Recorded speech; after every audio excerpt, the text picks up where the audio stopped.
Когда рушилась величайшая империя в истории, обычный человек впервые почувствовал, что может изменить мир. Рим, некогда могущественный и непобедимый, трещал по швам, а простой раб, ремесленник или солдат получал невиданную ранее надежду. Крестьянство становилось той силой, которая давала голос беззащитным и смысл существования целым поколениям. Изначально Рим был монархией, пока в 509 году до нашей эры не был изгнан последний царь и установилась республика, основанная на выборных должностных лицах и разделении властей. Законы были записаны и официально обнародованы, что обеспечивало одинаковые правила для всех граждан. В 49 году до нашей эры Юлий Цезарь захватил власть в Риме, а его преемник Октавиан Август завершил процесс разрушения республики и учредил империю, хотя формально он оставался первым среди равных. Указы императора стали законом. В первые века существования Римской империи она еще оставалась относительно привлекательной для своих граждан. Римское гражданство было высоко ценимо. Но с установлением Римской империи концентрация власти в руках одного правителя значительно ограничила возможности продвижения талантливых людей. Начался расцвет рабства, гладиаторские игры стали важной частью римской политической жизни и развлечения масс. Когда римляне попытались присоединить германцев, они получили самое катастрофическое поражение в своей истории – битвы в Тевтобурском лесу. После этого римляне отошли от идеи расширения, установив более стабильные границы вдоль Рейна и Дуная на более чем 300 лет. Историк Тацит даже восхвалял германцев за их энергию и честь, противопоставляя собственному коррумпированному и безнравственному римскому обществу. Римляне создали укрепленный пограничный вал Лимес, наподобие китайской стены. Под его защитой Рим занимался эксплуатацией и потреблением, сам ничего не производя. В это время не появилось никаких технических новшеств. Именно когда идея римского гражданства переставала быть привлекательной, появилось крестьянство. Оно давало прощение грехов и надежду на спасение, защищало от произвола власти императора и поддерживало бедных. Римская империя, проникнутая христианством, напоминала смесь железа и глины, как в пророчестве Даниила. Отцы церкви рассматривали Рим как последнее земное царство, которое должно было уступить место Божьему царству. Например, Ириней Лионский в конце II века в своей книге «Против ересей» назвал 26 главу 5 книги «Иоанн и Даниил предсказали разрушение Римской империи, предшествующее концу мира и вечному царству Христа». Не забудьте подписаться, пишите комментарии, ставьте лайки. Во II веке империя была еще сильна и сдерживала натиск варваров на Дунае, но ее слабость уже проявилась. К тому же Рим поразила эпидемия чумы, от которой умер император Марк Аврелий. Массовые захоронения подтверждают литературные сообщения о беспрецедентной смертности. Строительство практически прекратилось. Сейчас эпидемию связывают с глобальным изменением климата. В античном Средиземноморье был период необычайно гостеприимной погоды, тепло, влажно и стабильно. Предполагается, что изменчивость климата с середины III века привело к вспышке эпидемического заболевания, которое снова посетило империю. Но если бы изменение климата было основной причиной упадка Рима, другие народы, находившиеся в аналогичных климатических условиях, такие как Персия, германцы или китайцы, должны были бы столкнуться с подобными кризисами. Археология показала, что со II века и далее населенная территория в большинстве римских городов и поселков становилась все меньше и меньше. После чумы и вторжений варваров Римская империя переставала восстанавливаться, как раньше. Чтобы увеличить количество пригодных к военной службе и расширить налоговую базу, император Каракалла в 212 году даровал римское гражданство всем свободным взрослым мужчинам, проживающим в империи. Границы римского народа и других стали размыты. Испанцы, галлы, выходцы со Востока все более заполняли Сенат. Рост налогов приводил к непомерному росту количества имперских гражданских чиновников. Каракалла пошел еще дальше, приняв меры по снижению ценности монет. Правительство, чтобы защититься от последствий инфляции, начало требовать уплаты налогов натурой и услугами, а не монетами, по сути отказавшись от собственных выпущенных монет. Многие не могли платить налоги, они теряли свои земли в той или иной форме или становились должниками. Мы слышим постоянные упоминания о людях, бросающих свои земли и убегающих.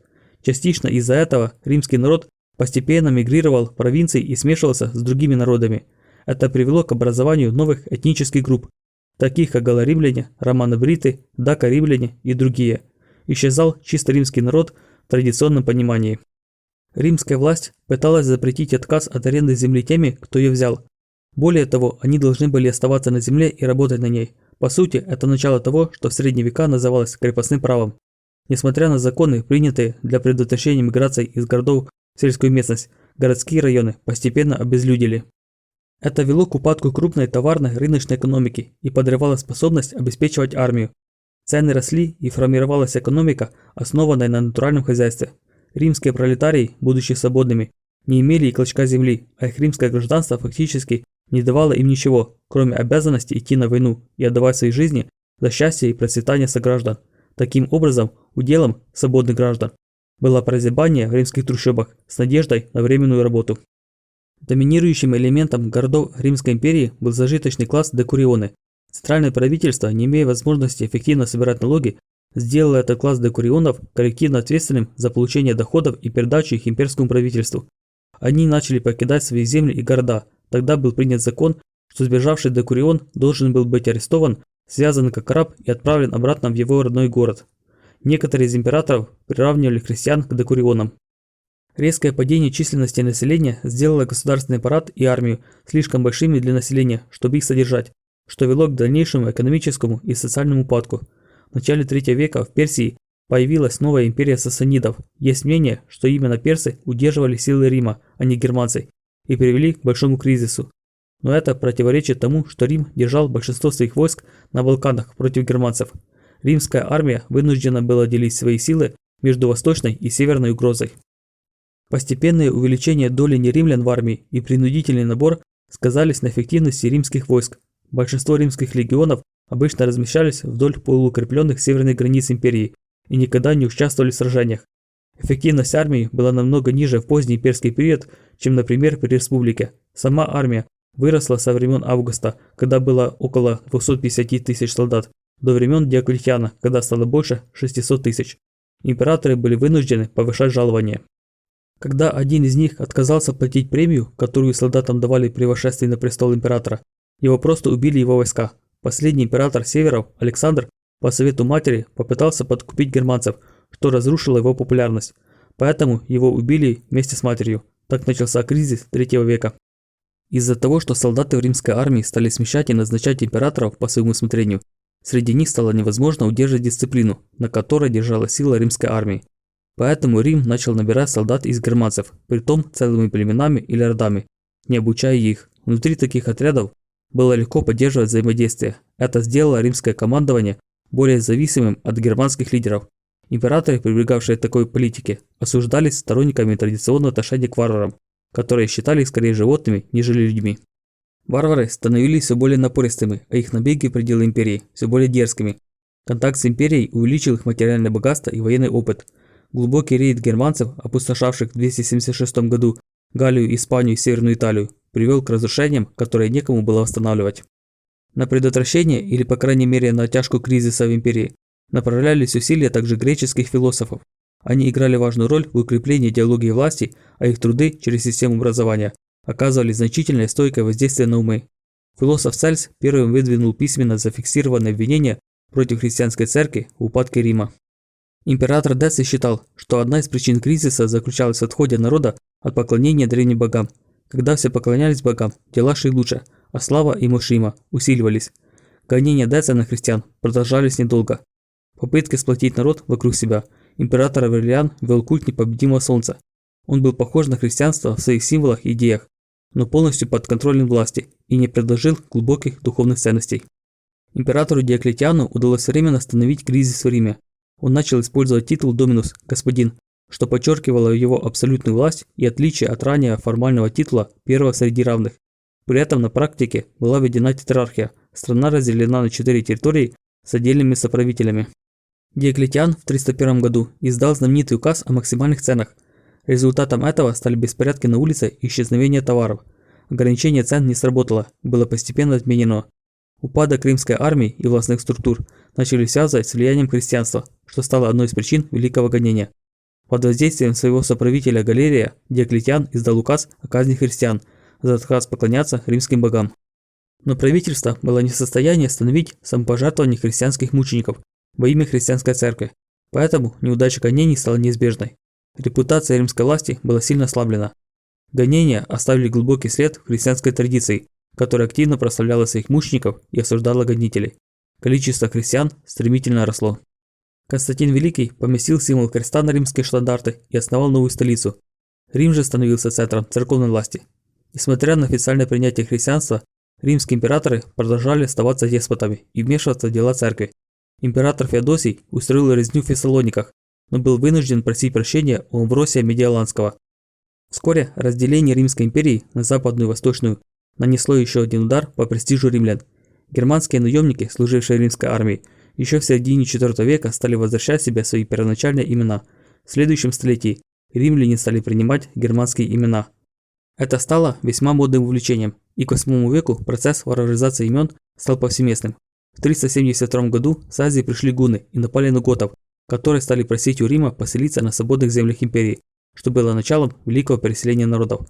Большинство готов были арианами, как и римляне в то время. Историк Иордан пишет, что готы не испытывали недостатка в людях, способных обучить их философии, поэтому среди варваров они были самыми образованными, чуть ли не равными грекам. Римляне разрешили готам поселиться на Балканах, но вскоре римские чиновники стали вымогать у них деньги, что заставило их восстать против Рима. В 378 году они убили императора Валента, уничтожили в открытом бою римскую армию. Новый император заключил сделку с готами.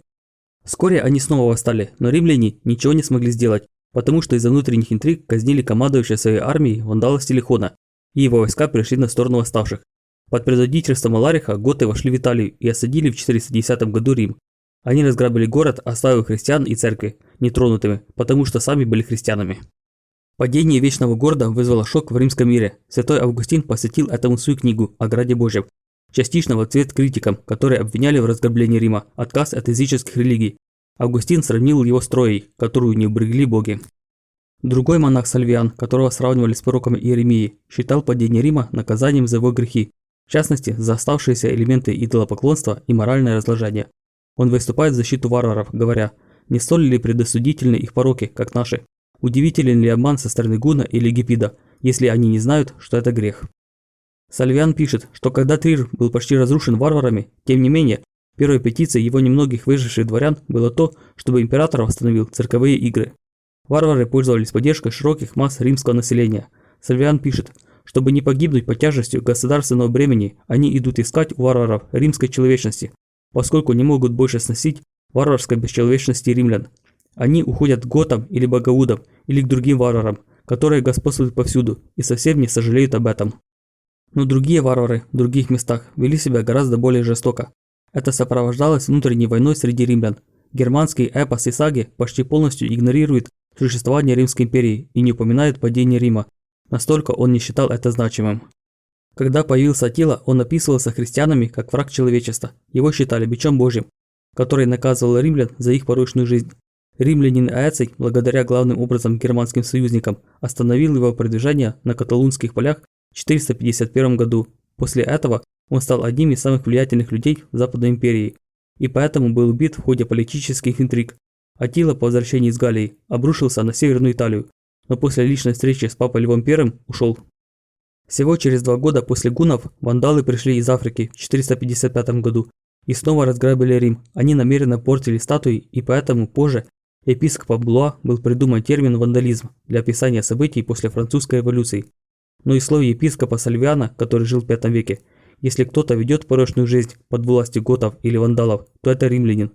Потому что готы и вандалы установили такой высокий стандарт нравственной чистоты и прямоты, что не только дисциплинировали себя, но и очистили римлян. Сама Италия держалась до 476 года, когда правитель остготов Адакр сверг последнего императора и объявил себя королем Италии. Это было мало замечено современниками. Адакр формально признал сюзеренитет Византии, но на практике правил Италия независимо, и готы пользовались своими законами, начиная с франков, которые считали, что получили свои земли не от империи, а от Папы Римского, и эта формальность была отменена. Земля, которую не получили, считалась феодом, и именно с этого момента начался процесс формирования феодализма. Византия сохраняла римское наследие, но ее значение в глазах западных народов постепенно снижалось. Монашество укрепило центральную роль церкви в общественной жизни Византии. Стало заметным влияние христианства на законодательство. При Юстиниане произошло изменение римского права в сторону его большей человечности. Если вам нравится мой контент о истории христианства, вы можете поддержать канал, сделав пожертвования. Ссылки на мои страницы на Patreon, Privat24 и PayPal вы найдете в описании под видео.